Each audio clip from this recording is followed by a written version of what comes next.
Now is the time for Iran to join us on a path that will complete what we're doing. If they join us, that'll be great. If they don't join us, that'll be great too. But it'll be a very different path. They cannot continue to threaten the stability of the entire region, and they must make a deal. Or if that doesn't happen, I maybe can understand. If it doesn't happen, it doesn't happen. But bad things will happen if it doesn't. U.S.-Iran talks continue amid dispute over sanctions and enrichment. What's the story?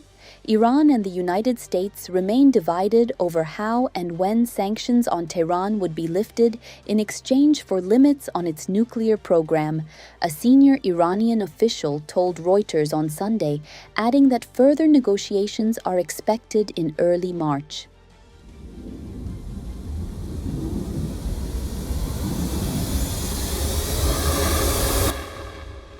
According to the official, Tehran could seriously consider several steps, including exporting part of its highly enriched uranium (HEU) stockpile, reducing the purity of its uranium, or participating in a regional enrichment consortium. However, Iran insists that any agreement must formally recognize its right to what it describes as peaceful nuclear enrichment. The negotiations continue, and the possibility of reaching an interim agreement exists, the official said. Iran's Foreign Minister Abbas Araghchi said this week that Tehran expects to prepare a draft counter-proposal within days following recent talks. Meanwhile, U.S. President Donald Trump has signaled he is weighing limited military options if diplomacy fails, intensifying pressure on Tehran. The talks, mediated by Oman and held in Geneva, resumed after Washington deployed 2 aircraft carriers and additional military assets to the region.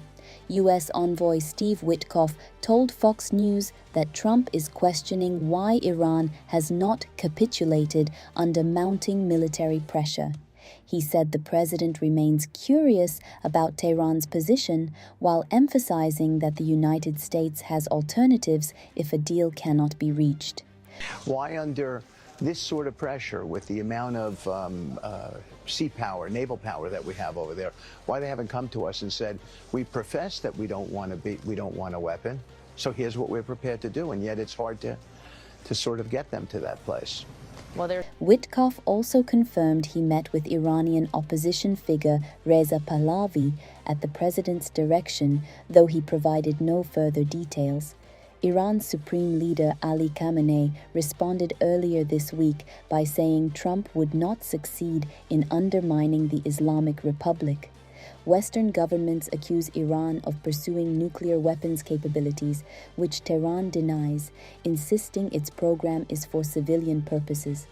At the same time, Iran seeks relief from sanctions that have significantly strained its economy and contributed to domestic unrest.